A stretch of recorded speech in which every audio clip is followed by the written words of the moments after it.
байцгаана та бүхэндээ энэ өдрийн мэндийг хүргэе. За 2024-өөс 2025 оны хичээлийн жилд ховд аймгийн химийн сорилын 5 дахь сорилын үйл ажиллагааг та бүхэндээ танилцуулах болсондоо туйлын таатай байна. За энэ 5 дахь сорил бол 10 дугаар ангийн сургагчийн хүрээнд бэлтгэгдсэн тестүүд байгаа. За ингээд бүгдээрээ эхнээс нь ахуулаад тесттэй ажиллаад явъя. За эхний ээлжинд бол аль нь синтезийн полимер вэ гэдэг нэгдүгээр асуулт байна. За тэгэхээр полимер нэгдлийг бол ерөөсөө гарал үүслэр нь бол хоёр хэсэгт хувааж үзэж байна те. За нэгдүгээрт нь бол яах вэ гэвэл байгалийн полимер, хоёрдугаарт нь синтезийн полимер гэж ингэж хоёр хэсэгт бол хувааж үздэг. За синтезийн гэхээр жишээлбэл хунцар хунцар материалууд байна тий. За тэгвэл байгалийн полимер гэдэгт одоо ноос, үс ноос, мах за бүх бол хүнсний ногоонууд гэх мэтлэнгийн зүйлүүд бол синтезийн полимерт бол хамаарагддаг. Бишээ байгалийн полимерт хамаарагддаг. Аль нь синтезийн полимер вэ гэхээр энэ бол байгалийн полимер, энэ байгалих энэ бол хунцар бол синтезийн полимер юм байна. За үс болон уурга гэдэг бол байгаль дээр амьд биетээс гаралтай учраас энэ бол гаралтай байгаа учраас энэ бол байгалийн полимерт бол хамаарагдана гэж үзэх юм байна. За ингээд нэгийн бол C болж таарлаа. За хоёрдугаарт нь метан, октан. За метан гэдэг бол энэ байна. За бүгдээрээ харъя метан, октан. Дараагийнх нь бол нүүрс, биоэтанол, глюкоз зэрэг түлшний шаталтын дулааныг өсгөх дарааллаар ирэмбэлнэ гэж байна. За энэ хүү тест дээр бол хамгийн энэ юу бол уншия энэ тоотой нэгжээ бүгд хамтдаа уншия. Энэ юу гэсэн үг вэ гэхээр 1 г острогчийг шатаахад хасах 120.9 кJ дулаан ялгардаг. Энэ бол 1 г метаныг шатаахад хасах 55.1 кJ дулаан ялгардаг. Энэ бол 1 г октаныг шатаахад хасах 48.4 кJ.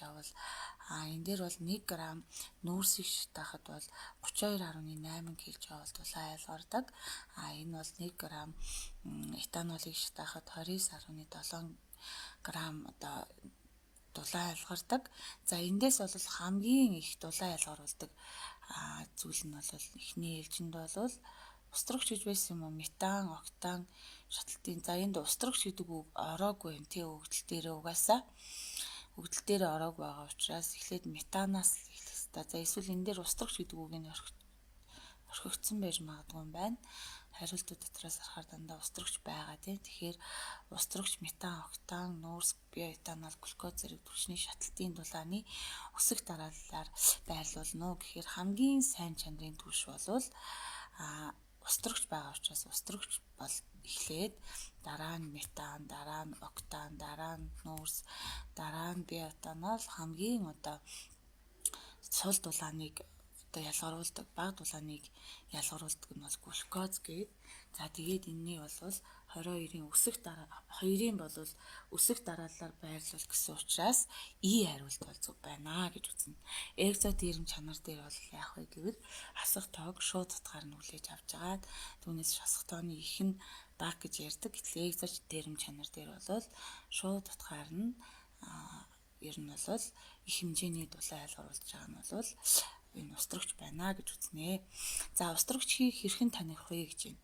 За устрагч хий бол яах вэ гэвэл устрагч бол нягт нь бол агаараас мэдээж ярих хөнгөн. За агаар бол хүнд агаараас бол хөнгөн байдаг. За металл энэ дээр бол юу яах юм бэ? Устрагчийг гаргаа авахдаа бол эхний ээлжинд бол магнийг бол давсны хүчтэй уралд оруулаад тэгээд эндээс бол юу үүсдэг вэ гэхээр магний хлорид үүсээд тэгээд устрагчийн хий гэсэн ийм бүтээгдэхүүн байцыг бол үүсгдэг. Энэ ялгарсан хий бол агаараас хөнгөн учраас доошоо харсан савнд хурааж авна. За тэгэхээр доошоо харсан савнд хурааж аваад энэ устрагч хий дээр бол асаж байгаа зомгол гэдэг нь асаж байгаа мод яадаг вэ гэхээр цогсон зомгол биш байх нь шүү дээ. Хүчил төрөгч бол цогсон зомгол юм байна. Цогсон гэдэг нь яг асахад бэлэн болсон байгаа мод гэсэн үг. Харин асаж байгаа зомгол бол яах вэ гэвэл энэ тохиолдолд бол унтарнаа гэдэг хариултыг бол авах хэрэгтэй байсан байна. За тэгэхээр тэгээ унтарн тэрнээс гадна яадаг вэ гэхээр энэ ус төрөгч чинь яадаг вэ гэхээр агаарын хүчил төрөгчтэй оролд ороод ингээд усыг үүсгэх явцдаа тийм тесрэг чимээ гардыг юм байна. За ингээд тесрэг чимээ гарангууд энэ бол ус төрөгч байна. Яагаад гэвэл эндээс ялгарсан хийн ус төрөгч байна. Яагаад гэвэл ус төрөгч чинь асаж байгаа зомгол буюу модыг бол юу яа гэм бэ? Асаж байгаа мод юу яах юм бэ? Унтарна гэдэг нь яа унтарч байгаа вэ гэхээр гэхдээ агаарын одоо хүчил төрөгч хангалттай ус төрөгчийн хэмжээ их байгаа нөхцөлд бол унтарна. Тэгээд ус төрөгчийн хэмжээ бага байгаа нөхцөлд бол үүс суус нь асаж байгаа зомголыг унтраах хэмжээнд биш байх юм бол стихиометрийн харьцаанаас хамаарат бол унтрах уу унтрахгүй юу гэдэг зарим бичлэгүүд дээр бол унтраа, зарим нь унтардаг тийм ээ. За тэгэхээр асахгүй боловч агаартай ойлцсон үед бол дуу гарган тесэрнэ. Ус төрөгч хийдээр цогсон зомгол асахгүй. Цогсон зомгол бол асахгүй. Энэ дээр бол яах вэ гэвэл агаарын хүчил төрөгчтэй уралд ороод тесрэг чимээ гарна гэд. Тэгэхээр 3-ын бол та бүхэн юу гэж бодож байна? За өөрийнхөө бодолтойгоо тулгаараа хүүхдүүдээ энэ дээр бол хариулт нь бол зөв байсан байна. За дараах химийн тэнцвэр тогтсон системд платин катализатор их нэмжээ. Тэнцвэр хаашаа шилжих вэ гэж байна.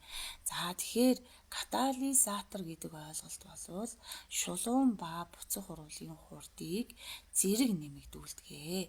Өөрөөр хэлбэл химийн тэнцвэр тогтсон системд шулуун болон буцах урвалын хурдыг зэрэг нэмэгдүүлдэг. Тэгээд химийн тэнцвэрийн шилжилтэнд нөлөөлөхгүй буюу 4-ийн D хариулт зөв байсан байна. За үрлэн цайр сулруулсан хөрийн хүчилтэй уралд ордгоо гэж байна. За эндээс бол цинкум дээр нэмэх нь давсны хүчил тэнцүү. Цинкум болохоор энэний вариант 2, энийх 1 гэд үцгээр энэ дээр 2 ирнэ тийм ээ. Энэ дээр H2 үүснэ. Үрлэн цайр сулруулсан хөрийн хүчилтэй уралд ордог. Ямар өөрчлөлт энэ урвалын хурдыг бууруулах вэ?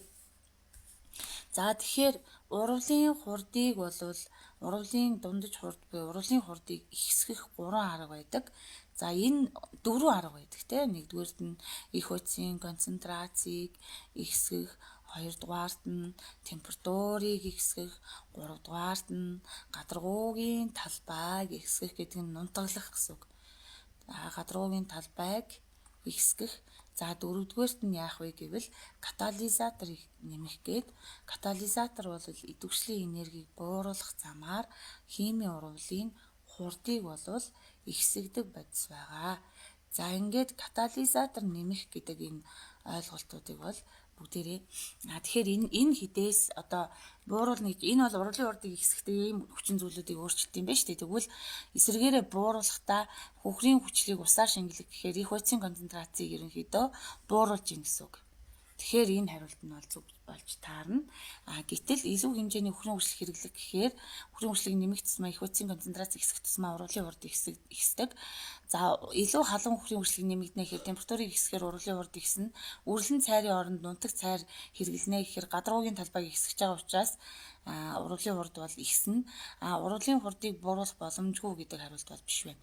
За 6 дугаар асуулт бол усны уртаа уралд орж оксид ба ус төрөгчийн хийг үүсгэдэг металлыг заано гэж байна. За тэгэхээр металлуудыг бол ерөнхийдөө ус болон усны уртаа уралд орох байдлаар нь бол ингээд хувааж үздэг шүү дээ.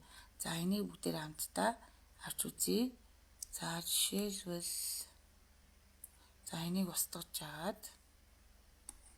энийг устгаж жагаад бүгдээр хамтдаа энийг устгаж байгаа бүгдээр хамтдаа. За тэгэхээр ер нь бол металлууд H2O-гийн ингэж шууд бичих хэрэгтэй байжээ. Шингэн усны ууртаа оролд орж устгах. За усны за шингэний нэгмсэн яриа явуучил та бүхэн маань өмнөх үдсэн хичээлүүдээр ерөөхдөө эргээд нэг хараараа гэж хэлмээр байна. За усны ууртаа оролд орж устрагч хийг үүсгдэг металлыг сонгоно гэвэл нэгдүгээрт нь бол яах вэ гэвэл шингэн устаа гэдэг нэр нь бол хүйтэн устаа оролд орно гэсэн үг шүү дээ. За ингээ хүйтэн устаа оролд орох байдлаар ингээ 3 хэсэгт бол хувааж авч үзэж байна. За нэгдүгээрт нь кали, натрий, кальций, магний зэрэг металлууд нь яадаг вэ гэхээр усны ус шингэн устаа оролд ороод тэгээд металлын гидроксид дээр нэмэх нь устрагчийн хийг бол үүсгэдэг гэж үзэх нь шүү дээ. За тэгээд харин цайр төмөр гэсэн металлууд бол хүйтэн устай. Энэ хоёр металл нь бол хүйтэн устай буюу шингэн устай гэсэн үг шүү дээ. Шингэн төлөв байдалтай халаагаагүй гэсэн үг. За ингээд энэтэй бол уралд ордоггүй гэж. Гэхдээ энэ хоёр маань цайр болон төмөр хоёр маань за хүйтэн устаа за бас усны ууртаа гэд нэмсэн хий гэсэн үг шүү дээ. Усны уур гэдэг чинь. За энэ хоёр металл маань усны ууртаа уралд орж устрагчийн хийг үүсгэдэг гинэ. За ингээд энэ хоёр металл чинь яадаг вэ гэхээр усны ууртаа уралд ороод тэгээд металлын оксид дээр нэмэх нь устрагчийн хийг бол үүсгэдэг. Магний бол ерөөсөө их өвөрмөц юм байна. За магний бол хүйтэн устай ч уралд орно. За ингээд магний OH хэд дахин үүсвэ гэвэл 2 дахин дээр нэмэх нь H2-ог үүсгэнэ. Магний бол усны ууртай ч уралд орно. За ингээ хоёулын тань уралд ордог их өвөрмөц юм байна. Харин дараагийн дугаарт нь бол зис, хар дуулга, мөнгө зэрэг металлууд усны ууртаа уралд орохгүй байгаа юм чинь шингэнтэй ч гэсэн уралд орохгүй гэсэн үг. За ингээд өгүүлбэр дээр нь усны ууртаа уралд орж устрагч хийг ялгаруулдаг нь бол бид нар юу төмөр цайр хоёрын аль нэг нь байх байсан. Гэтэл энд төмөр байгаа учраас төмрийг авна гэсэн үг. Кали, натрий бол хүйтэн устаа уралд орно шүү дээ. Маш идэвхтэй металлууд учраас хар дуулга бол ерөөсөө урлын идэвхгүй гэдгийг нь харуулж байна. Усны ууртаа ч уралд орохгүй. Зис ч гэсэн хар дуулгатай адилхан болж таарлаа. Валент чанар эсэлгүн химийн ялгаатай нэгдлийг заано гэдгсэн байна. За тэгэхээр Перумес 2 дотор байгаа энд бол за энэний эсэлгүн хэмүүдийн тооцоол энэ нэмэх 2 хасах 2 2 4 8-аас 2-ыг хасаад нэмэх 6 төмөр нэмэх 2 хүчил дөрөвч хасах 2 за та бүхэн маань өөрсдөө бичиж үзээд тэгээд нэмэх 2 шүү дээ. Энэ дээр энд бол хасах 1 байгаа. За энэ дээр бол нэмэх 3 байна те. Энд 3 дахин ирнэ гэдэг бол энд бол нэмэх 3 байгаа. Энд хасах 2 байгаа. Хасах 2 2 4 8-аас 2-ыг хасаад нэмэх 6 байгаа. Перум нэмэх 2 байгаа. Хүчил дөрөвч хасах 2 байгаа. 2 3 6-аас 2-ыг хасаад нэмэх 4 байгаа. За ингээд валент чанар эсэлгүн хэмийн ялгаатай утгаараа гэхээр Перумес 2 дотор байгаа валент хөхрийн валент бол хэд байгаа вэ гэхээр 2 байгаа. Юуны валент төмрийн валент бол хэд байх вэ гэвэл энэ тохиолдолд мөн ялгаа байхгүй 2 байж таарах нэ. Эсэлгүн хэм нь бол хөхөр дээр хасах 1 байна те. Эсэлгүн хэм нь AC-ийн oxidation number буюу эсэлгүн хэм бол хасах 1 байна. За энэ амар муухай хвчлээ. Энд бол хөхөр бол 2 янзаар байна шүү дээ. Нэгдүгээрт нь хөхрийн валент бол энэ тохиолдолд 2 байгаа тийм. Тэгээд дараа нь хөхрийн эсэлгүн хэм бол хасах 1 байгаа тийм. Өөрөөр хэлбэл валент чанар эсэлгүн хэмийн тоо утгаараа ялгаатай нэгдэл бол Перумес 2 буюу пирит дотор байгаа тэр хөхрийн атом бол валент чанар болон эсэлгүн хэмийн тоон утгаараа бол ялгаатай байна гэдгийг бүгдээрээ эндээс харах боломжтой байна. За дараагийн тест бол тэгэхээр аль хариултанд зөв байсан бэ гэж бодож байна та бүхэн. За энэ дээр бол тий. За ингээд юу ажиллаа. Одоо бүгдээрээ за одоо дараагийнх нь зүйлийг авч үзье. За дараагийн зүйлийг авч үзэхийн тулд гангийн үйлдвэрлэл дараах үндсэн шатуудаас тогтдог. Тэгэхээр энэний бол C хариулт нь байсан байна гэж үзэх нэ. За дараагийнх нь гангийн үйлдвэрлэл бол дараах үндсэн үн шатуудаас тогтдог. Энэ бол 10 дугаар ангийн сурах бичгийн 85 дугаар утсан дээр байсан одоо энэ тест байна. За цэмэр төмөр гаргаа авахдаа гангийн үйлдвэрийн үндсэн түүхийн эдийг домен 100-аас гаргаа авсан төмөр нь тодорхой хэмжээний холцтой байдаг тийм ээ. За энэ гарсан хайлмал төмрийг бол домен 100-наас гарсан домен 100 гэж асар том 100 байгаа тийм. Энэ 100-нд бол төмрийг гаргаж авдаг байгаа. За домен 100-наас төмрийг бол ингээд хайлмалаар гаргаж аваад дээр нь хаягдал төмрийг нэмээд за ингээд хаягдал төмрийг бол нэмнэ. За нэгдүгüрт нь за нэгийн А нь бол энэ юм байна. Б нь бол холимог дундуур нөгөө нэг хайлмал чинь домен 100-наас чинь яг цэвэр 100% төмөр бол гардггүй тодорхой хэмжээний одоо ийм цахиур болон фосфор гэсэн ийм одоо холцоотыг бол агуулдаг. За ингээд энэ нөхдүүд дээрээ яасан бэ гэхээр өндөр даралттай цэвэр хүчил төрөгчхийг нэвтрүүлээд ингээд P4A10 гэдэг одоо А10 гэдэг ийм оксидуудыг бол үүсгдэг. За тэгээд энэ кальцийн карбонатыг 100 руу хиймэгц бол юу үүсдэг вэ гэхээр кальцийн дээр карбонат чинь нөгөө 850-аас 1100 градусын температурт бол энэ шатанд бол кальцийн карбонатыг ингээд халаа задлагаар мэдээж домен 100 гэж байгаа учраас төмрийг хайлуулна гэдэг бол төмөр бол 1539 градустай айлтдаг шүү дээ. Тэгэхээр кальцийн карбонат бол 850-аас 1100 градусын температурт хайлдаг учраас ингээ хайлаад за ингээд кальцийн оксид үүснэ. Энэ кальцийн оксид нь энэ одоо хүчлэг оксидуудтай оруулаад ороод ийм кальций силициум А3 болон энэ үүссэн кальций нар нь бол фосфат P2A5 нь болохоор кальцийн фосфатыг бол үүсгэдэг. За ингээд ийм бодисыг бол үүсгэдэг. За ингээд үүсэн шаарыг зайлуулж энэ хоёрыг бол шаар гэж нэрлэдэг байна. Өөрөөр хэлбэл энэ одоо гангийн үйлдвэрлэлд бол хэрэгцээгүй зүйл буюу хойцыг нэгж зайлуулдаг байна. За ингээд үүсэн шаарыг зайлуулж зөөл амархан нуурдаг бол эндээс цэвэр төмрийг бол гаргаж авч байна.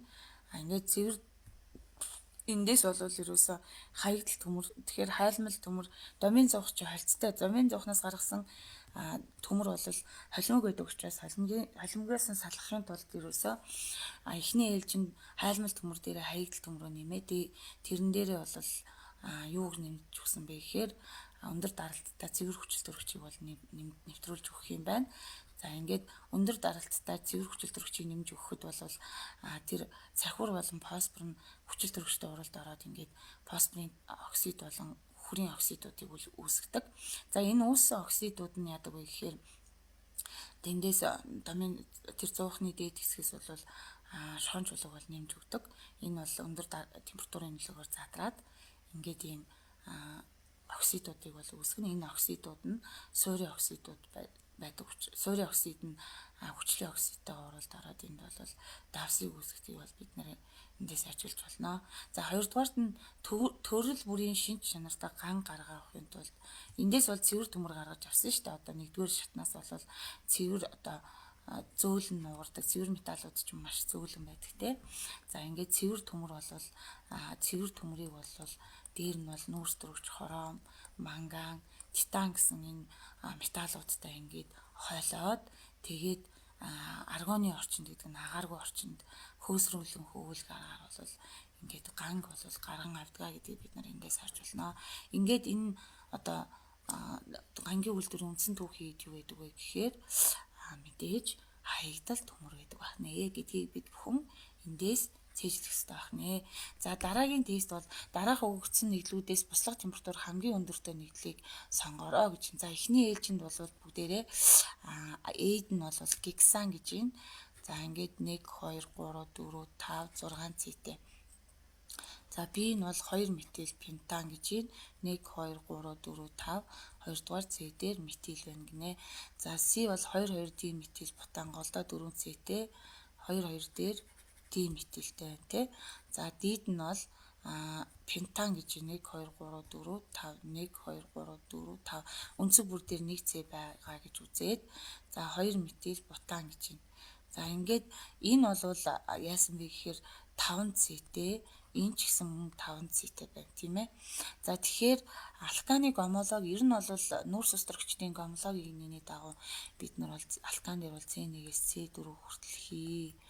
За тэгээ C5-аас C16 хүртэл за ингээд шингэн гэж үздэг тий. За ингээд C17-оос дээш бол ингээд хатууд за зарим ном дээр бол энэ 15 дээр байдаг. За ингээд хатууд үлгэрт байна гэж үздэг. Тэгэхээр энэ 5 5 цэтэй байна. Энд бол 1 2 3 4 5 6 цэтэй байна. Энд ч гэсэн 6 цэтэй байгаа учраас энд ч гэсэн бол 6 C байна. Тэгэхээр 5 C-тнүүдийг чагсаалаас гаргана. Яагаад вэ гэхээр C-ийн тоо бага байх тусмаа хайлах услах температур бол багтаа байна. За тэгэхээр энэ 3 бол хоорондоо изомер нийтлүүд байна. За тэгэхээр хамгийн өндөртэй нь бол гадруугийн талбай ихтэйгээ салбарлаагүй байгаа нормал гексаны хувьд бол хамгийн өндөр байна. За дараа нь нэг салбаралтаа орно. 1 2 3 4 5 6 дахь нь нэг голдоо 5 цэтэй те 1 2 3 4 5 ингээд нийтдээ 6 хамгийн өндөр нь дараа нь 2 салбартаа ордог учраас эндээс бол хамгийн өндөр буслах цэгтэй нь бол нормалаар байгаа салбарлааг өөрөөр хэлбэл метил энтер аваагүй байгаа алканы хувьд бол хамгийн өндөртэй байна. Гексаны хүчил октоны хүчлийн аль нь бол аль нь буслах цэг багтаавэ яагаад гэж юм тийм ээ. За тэгэхээр 9 дээр бол 10 дээр бол бүгдээрээ бол карбон хүчлийн гомологийн нэгний дагуу нүүрс төрөгчийн атомынтойгоо хэсгэд молекулын гадруугийн талбай болон молекул масс ихсдэг. Энэ молекул орондын таталцлын хүч ихсэж байгаа учраас буслах цэг нь ихсдэг. Саяны тайлбартай бараг л адилхан байна те. Нүүрс төрөгчийн атомынтойгоо хэсгэд молекулын гадруугийн талбай болон масс нь бол ихсдэг. За ийм учраас молекул хоорондын таталцлын хүчийг хэсэгдвэл буслах цэг нь устгөө гэд ингээд 10-ын болвол C хариултан зөв байна гэж үзэгнэ. За дараагийнх нь нийлмэл липидийг юунд хэрэгэлдэг вэ гэд ингээд утсан чинь за нийлмэл липид нь төрөл бүрийн жимсэн дагуулагддаг. Мөн жимсний тансаг сайхан үнэр нь бол байгалийн нийлмэл липидийн үнэр байдаг. Жимсний липидийг ялган авч хүнсэнд амт үнэрөө оруулагчаар бол нэх гоё үнэр амттай одоо янз бүрийн одоо амтлагч юм уу эсвэл одоо тийм зүйлүүд байдаг те. За энэ бол амт үнэрөө оруулагчаар хэрэглэхийн тулд жимснээс бол ялгаж нийлмэл липидийг нь бол ялгаж авдаг гэсэн үг. Тэрнээс гадна гоёмсог үнэрийг нь ашиглаад мэдээж үнэртэй ус за эмэгтэйчүүдийн гоо сайхны бүтээгдэхүүн гоё үнэртэй байх хэрэгтэй шүү дээ. Муухай үнэртэй энийг хинч хэрэглэхийг хүсэхгүй. За тэрнээс гадна савн болон шампунь, хувцас, полимер материал үйлдвэрлэхэд ашигладаг гэж байна. За ингэхээр нийлмэл липидийг бол үнэртэй ус болон гоо сайхны бүтээгдэхүүн, савн, шампунь болон хувцас, полимер материал гарган авахд хэрэглэнэ гэд ингээд 11-ийн бол A хариулт нь зөв байсан байна гэж үзэгнэ бүгдээрээ. Бус хариултууд нь бол ашигладаг. Нийлмэл липидийг бордоо биш л те. За тэгэхээр ер нь бол үнэртэй ус гоо сайхны бүтээгдэхүүн гаргаа авахд хэрэгэлдэг. Дараах мэдээллүүдээс бурууг нь сонгоорой. Хүнсэн дэх кератин за энийг бүгдээрээ юу яаж үзье? Номноосоо бүгдээрээ хамтдаа цэцгээе. Үргэлжлүүлээ бүгдээрээ. За тэгэхээр юу яасан байна? Дараах мэдээллүүдээс бурууг нь сонгоорой гэж байна. За хүний үсэн дэх кератин, арьс, шүд, ясан дах коллаген, цусан дах гемоглобин, инсулин, өндөгний альбумин, сүүний газин, гурилын глутен зэрэг бүгд уурэг юм гэж байна. За тэгэхээр 12 дугаар тестэн дээр бол за энэ бол биш байна. За дараа нь одоо эндээс бол нөгөө полимеруудыг чи ингээд одоо бид бүхний хэрэгжилж байгаа хувцас савнуудын одоо ёроолд бол одоо ийм гурвалжин дотор ийм тоонууд бол байдаг. За тэгэхээр энэ хувцсыг хийсэн одоо материалуудаас бол бид нар алийг нь бол хүнсний зорилтоор хэрэглэх боломжтой вэ гэдэг талаар бүгдээрээ эхний ээлжинд авч үзье. Энэ бол бидний амьдрал зайлшгүй шаардлагатай.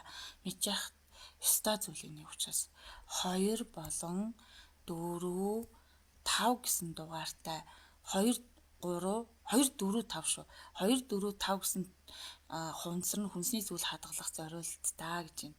За тэгэхээр 1 гэсэн дугаартай бол полиэтилен терефталат гэж байгаа байхгүй юу?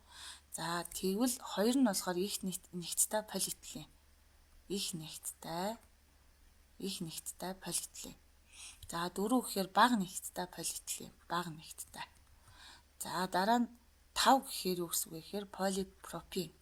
За тэгэхээр бид нарт ихэвчлэн бол полипропен бол таардаг 5 гэсэн дугаартай байдаг те. Ялангуяа тэр Оросын одоо цайвар цэнхэр тийм хунцар савны оролт бол 5 гэсэн дугааруудыг бичсэн байдаг. За энийг бол юугаар хийдэг вэ гэхээр полипропенээр бол хийдэг. За тэгэхээр 2 4 5 гэсэн тэмдэгтэй хунцар нь бол гялгар уутанд хүнсний зүйлийг хадгалах агуулгах ялангуяа халааж болохгүй. Учир нь эдгээр хунцрыг үйлдвэрлэх түүхий зарим нэмэлт одоо халаалтаар задрах эрсдэлтэй гинэ. За хүнсний тэгэхээр одоо эндээс бурууг нь тийм байлгүй. Бурууг нь сонгох юм байна. За тэгэхээр 12-ын бол бид нар аль нь гэж үзэх вэ гэвэл учир нь эдгээр энэ чинь зөв болж таарлаа. D бол зөв болж таарлаа. Яагаад вэ гэхээр 1 2 3 6 гэсэн тэмдэгтэй хунцар болон гялгарууд нь хүнсний зүйлийг хадгалах ялангуяа халааж болохгүй. Учир нь эдгээр хунцрыг үйлдвэрлэх түүхий зарим нэмэлт нь халаалтаар задрах эрсдэлтэй. Тий. Ер нь бол тийм шүү. Энэ бол зөв байна. За D бол зөв байна. Гэтэл яг бурууг нь сонгох учраас халаалтаар задрах эрсдэлгүй шүү дээ. Эрсдэлгүй. Тийм учраас энэ дээр бол эрсдэл багтаа гэж үзэж байна. Нэг нь бол 2 4 5 гэсэн тэмдэгтэй хунцар болон гялгар уутанд хүнсний зүйлийг хадгалах, агуулгах, ялангуяа халааж болно. Нэх ам.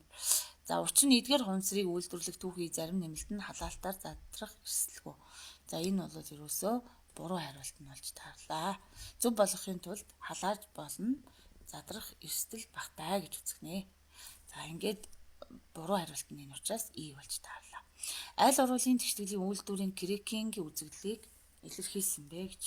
За крекинг гэдэг бол ерөөсөө ерөнхийдөө бол нэг өндөр цэтэй алканаас цэгэнтэй олон алканаас С багтаа нэгдлийг гаргаж авна. Ингээд С багтаа нэгдлийг гаргаж авахдаа яах вэ гэвэл энэ бол спирт байгаа учраас энэ бол чагсаалаас гарлаа. За энэ байж болно. Гэхдээ энэ изомер нүүссэн байх шиг байна. За ингээд 8 1 2 3 4 5 6 7 8 гэхээр изомер нүүс чинь B бол изомерч хурал байна. Крекингийн урвал биш байна. За энэ дээр бол ер нь бол крекингийн урвал гэдэг чинь том цэтэй алканаас ихэвчлэн одоо нефтийн крекингээр нефтээс крекингээр жижиг цэтэй. За энэ алкан болон алкинуудын одоо холимгууд гэж болно. Тэрнээс гадна бас устөрөгч үүсэх урвалыг крекинг үүсгэх гэдэг ба штэ. Энэ бол алкан алкин хоёр нь бол жижиг цэтэй буюу цэгийн тоон цөөн байх хэвээр. Тэгэхээр энэ дээр бол 8 байсан бол 6 2-ын харьцаатай гэхээр энэ гэж болно. За D бол полимерж хурал байна. Полимержих. E бол дегидроген хурал энэ устөрөгчийг ялгаруулах хурал байна шүү дээ. За ингээд 13-ын бол крекингийн үзэгдлийг зөв илэрхийлсэн бол 13-ын C хариулт бол зөв байсан байна гэж бүгдээрээ үзгэнэ. За 14-ийг за үүсэж үүсэх бүтээгдэхүүн байцыг нэрлэе гэж юм. За тэгэхээр 14-т нь бол голдоо бол 4 цэтэй байна. За ингээд нэг салбарлалттай байна. Ингээд устөрөгчийн атомын тоонуудыг гүцээж бол бичиж болно. Тэгэхээр устөрөгчийн атомын тоог гүцээхдээ нүүрстөрөгч 4 валенттай байх бөгөөд 4 химийн холбоо үүсгэхийн тулд яах вэ гэж бодох хэрэгтэй байх нэ. За энэ дээр H бромыг нэмэхэд Марковниковын дүрмээр 2-ын холбооны 2 талд байгаа нүүрстөрөгчийн аль бага H-та дээр нь бром ирж суун. Аль их H-та дээр нь устөрөгч ирж суун.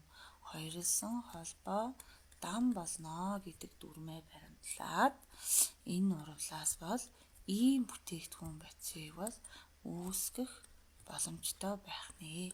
За ингээд хаанаас дугаарлах вэ гэвэл 1 2 3 4 гээд 2 метил голдоо за тэгэхээр эхлээд нэр цагаан толгой үсгийн дараалал бромо нэрлэн шүү дээ. Тэгэхээр 2 бром гэсэн ч болох юм байна. За 2 бром 2 метил бутан буюу аль хариулт нь гэсэн бэ гэхээр 14-ийн бол C хариулт нь зөв байжээ. За ингээд 14-ийн C. За нэгдэл бол за энэ дээр айгүй муухай бичсэн учраас энийг дискард хийнгүүтээ тавьчих. За тэгээд за томьёо олох бодлого байна 15 дээр бол за C-гээс A шиг O Z гэдэг томьёо олох шиг байна. За C-ийн эслэг хувь нь 62.4%, өстрөгчийн 10.41%, 27.55%. За MC хуваах нь A2Z харьцах нь MA шиг хуваах нь A2H харьцах нь MO хуваах нь A2O. За C-ийн массын хувь бол 62.4-ийг хуваах нь 12 харьцах нь 10.41-ийг хуваах нь 1, 27.55-ийг хуваах нь одоо 16 гэх маягаар бол олно гэсэн үг. За 62.4-ийг 12-т хуваахаар хэд байдаг вэ гэдэг талаар та бүхэн маань дэвтэр дээрээ бодож хийж үзээрэй. За ингээд 62.4-ийг хуваах нь 12. За ингээд 517-г харьцах нь 10.41 харьцах нь за 27.55-ыг 16-д хуваахаар 1.72 гарна. За эндээс бага тоог нь энэ дээр А2 гэсэн моли масс гэсэн ч болно л доо. За энэ бол моли массаар авдаг нь зөв юм байна. Моли массаар. За ингээд 1 моли массаар навь шүү хүмүүдээ. За энэ 3-ын багт нь хуваана гэхээр 1.72 хуваана гэсэн үг. За ингээд 517-г хуваах нь 1.72 гэхээр 3-ыг харьцах нь 10.41-ийг хуваах нь 1.72 гэхээр 6-г харьцах нь 1 буюу C3H6O гэсэн томьёотой. За эндээс бол эмпирик томьёоны буюу хэлбэр томьёоны моли масс олдно. За ингээд эмпирик томьёоны моли масс олдож байгаа учраас 12-ыг үржих нь 3 дээр нэмэх нь 6 нэмэх нь 16 гэхээр 12-ыг үржих нь 3 дээр нэмэх нь 6 дээр нэмэх нь 16 гэхээр 58 болж байна те. За тэгсэн чинь энэ хүн нэгдлийн моли масс нь бол 116 за ингээд хам үржигдэхүүн буюу хам үржигдэхүүн буюу Э-нийг олохдоо яах вэ гэвэл 116-ны 16 хуваах нь 58-тай хуваачих. Тэгэхээр 116-ны 16 хуваах нь 58 гэхээр ойролцоогоор бараг л 2 байна. Тэгэхээр C3H6O хэдээр үржүүлж гэсэн үг гэхээр 2-оо гэхээр C6H2 O2 гэсэн томьёотой нэгдэл байсан байна. Ингээд 15-ын бол E хариулт нь зөв байсан байна гэд хийх боломж бүртгэнэ. За дараагийн 16 дахь нь стандарт дарал температур 60% устөрөгч 40% метанаас тогтсон 0.5 м3 түвшигч таахад ялгаруулах дулааныг тооцож болно гэж байна. За энэ дээр бол бодолт нь байна. Гэхдээ энэ бодолтгүйгээр энэ шилжүүлэгч факторыг бол ашигласан байна. За эндээс бол бид бүхэн яг өөрсдийн пропорцийн аргаар бас бодох боломжтой. За гэхдээ нэгэнт пропорцийн аргаар сурсан бол тэр чигээрээ явсан дээр гэхдээ шилжүүлэгч факторыг ашиглаж бас зүгээр байгаа шүү. За ингээд түвш байна. За энэ түвш бол 0.5 м3 гинэ. Энэний чинь 60% нь устөрөгч байдаг гинэ. За тэгээд 40% нь юу байсан бэ гэхээр CH4-ээс тогтдгоо гэж. За ингэнгүүтээ эхний ээлж 0.5 м3 ба литрлүү шилжүүлнэ. За 1 м3 чинь бол 1000 литртэй тэнцүү байдаг юм бол 0.5 м3 нь хэд вэ гээд x тэнцүү 500 литр холмог байсан гэсэн үг аах. За ингээд 500 литр чинь нийтдээ 500 литр чинь за эндээс бол устөрөгчийн эзлэгүүнийг олохдоо яах вэ гэвэл 500 литр бол яасан бэ гэхээр 100% юм аа. Тэгвэл 40% нь хэдвэ гэхээр 60% шнэр юм юуных устөрөгчийн. За ингэхээр 300 литр нь бол устөрөгч байна гэсэн үг. Эндээс метаныхыг олохдоо 500-аас 300 хассан ч болно. Эсвэл 500 литр чинь нийтдээ 100 юм аа. Эний чинь 40% нь метан байгаад байгаа шүү дээ. Тэгэхээр энэ дээр бол 200 литр CH4 байсан байна гэж үзнэ. За ингээд тус бүрийнхээ мойлын тоог нь олно. За устөрөгчийн мойлын тоог олохдоо V баах нь V ингээд стандарт нөхцөл гэсэн учраас 300 литрэгээ 24.8 литрийг баах нь мойлд байгаад 12.1 мойл байсан бэ гэхээр устөрөгч байсан байна. За эндээс метаныхыг олохдоо мөн ялгаа авахгүй 200 литрийг баах нь 1 дециметр куб болвол 1 литртэй тэнцүү байдаг учраас энэ литр дециметр куб 2 хураагдана шүү гэж ойлгоорой. За 24.8 ингээд баахаар 800-ны 6 мойл болно гэсэн үг ээ. За ингээд дараа нь яасан бэ гэхээр энэ дээрээс бол мойл одоо 241.8. За тэгэхээр эндээс бол юу гэж стандарт дарал температур 60% устөрөгч. За энэ дээр бол ямар нэгэн одоо тэр тоо мог нь бол өгөөгүй л тест байна л да. Тэгэхээр ядаж шатхын дулааны нөх хөстэй байжээ. За бид нар заримдаа нөгөө юмаа хөтөө мартчихдаг тийм ээ. За тийм үйлдэл гарсан байна. Тэгэхээр энэ дээр заавал дельта H-ийг өгжээж бид нар бодно. Түүнээс биш би энийг бол цээжлэх бол боломжгүй. За ингээд метаны шатхын дулаан 241.8 шүү дээ. За тэгэхээр энэ дээр тус бүрийнх нь олчлоо. За 12.1 гэдэг бол устөрөгчийн шатхын дулаан 890.2 гэдэг бол метаны шатхын дулаан. За ингээд ямар томьёог ашигласан бэ гэхээр дахиад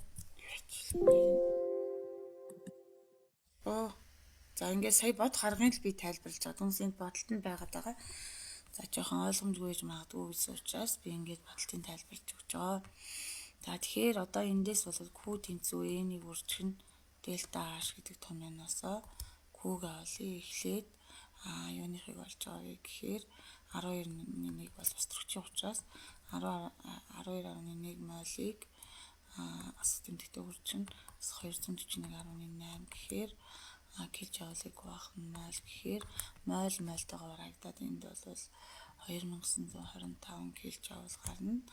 За яг энтэй адилхан аргаар бол устөрөгчийн түр шаталтын дулааныг олж штэ. За эндээс олохдоо устөрөгчийнхийг олохдоо мөн ялгаа байхгүй. Энэ томьёонд орлуулна.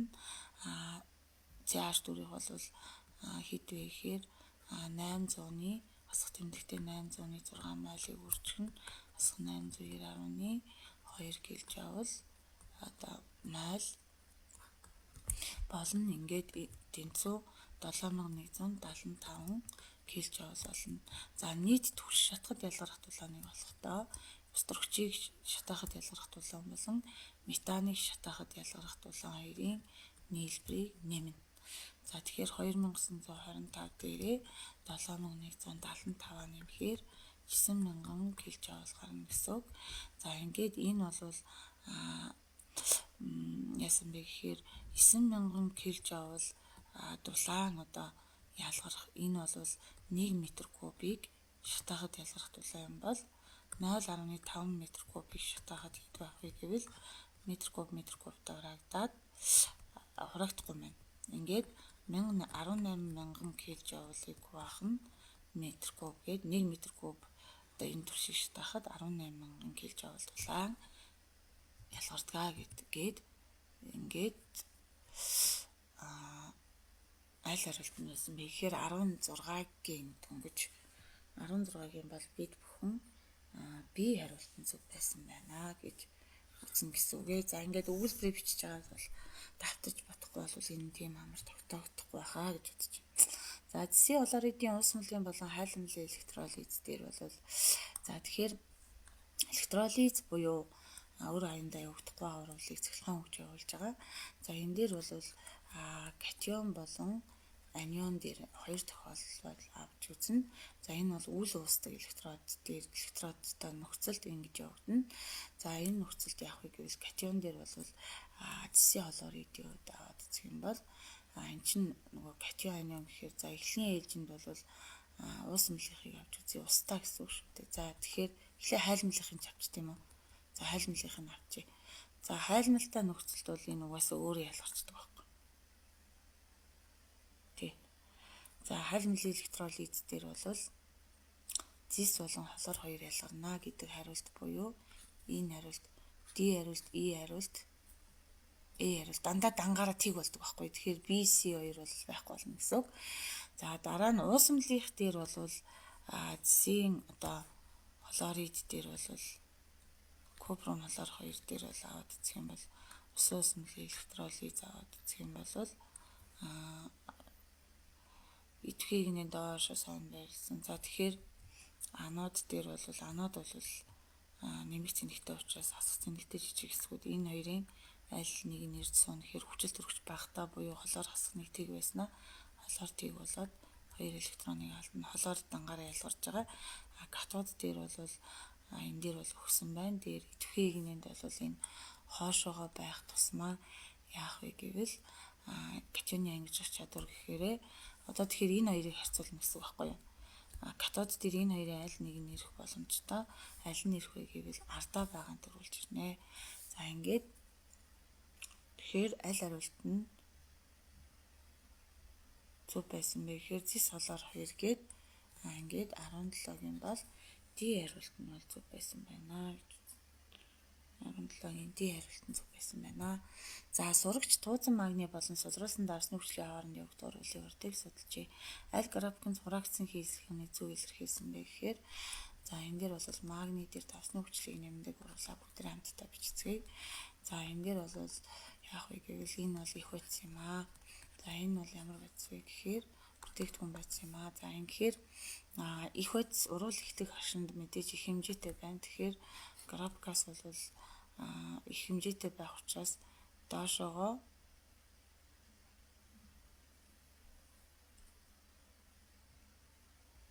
за доошоогоо буурсаар агаад ингээд доошоогоо буурсаар агаад тогтмол болж байгаа график байвал энэ бол их утсын хувьд юм байна. Харин бүтээгдэхүүн байцын хувьд бол уруул эхлэх хашинд бол тэгтээ тэнцүү байсан учраас тэг цэгээс эхлэн дандаа. За энэ хоёрын аль нэг нь болж таарлаа. Гэтэл уруул явагдахын хэрэг уруул эхлэх агшинд бол огцон дэшийн налуу байна гэдэг нь уруул хурдан явагдаж байгаа. Яагаад гэвэл уруул эхлэх агшинд их хөцүүдийн хэмжээ харьцангуй концентрац ихтэй байгаа учраас уруулд орж байгаа байцуудын жижиг хэсгүүд хоорондоо хурдан бие биетэйг мөргөлдөнө гэсэн үг. Тэгэхээр энэ дээр уруул эхлэх үед огцон налуу байснаа дээшээгээ баг зэрэг удаашаад за ингээд тогтмол болно гэдэг бол уруул явагдаж дууссан гэсэн үг шүү дээ.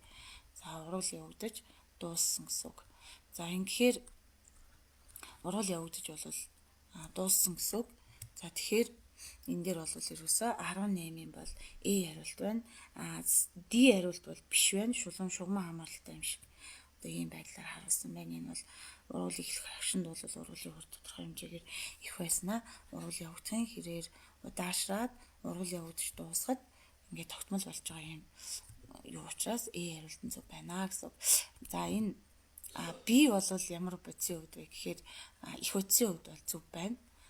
Энэ бол биш байна те. За ингээд галваны болон электролитийн хэлхээний ялгааг ангилна гэж юм. За тэгэхээр цахилгаан химийн хэлхээ буюу электролитийн хэлхээг бол цахилгаан химийн хэлхээ буюу электролит биш үү? Электрохимийн хэлхээг бол дотор нь ингээ хоёр хэсэгт хувааж үзэж байна. За нэгдүгээрт нь галваны хэлхээ, хоёрдугаарт нь юу вэ гэхээр электролитийн хэлхээ гэж ингэж хоёр хэсэгт бол хуваан авч үзэж байна. За галооны хэлхээ гэдэг бол өөр аяндаа явагддаг оруулыг ашиглаад химийн уруул явагдахад тодорхой хэмжээний энерги үүснэ.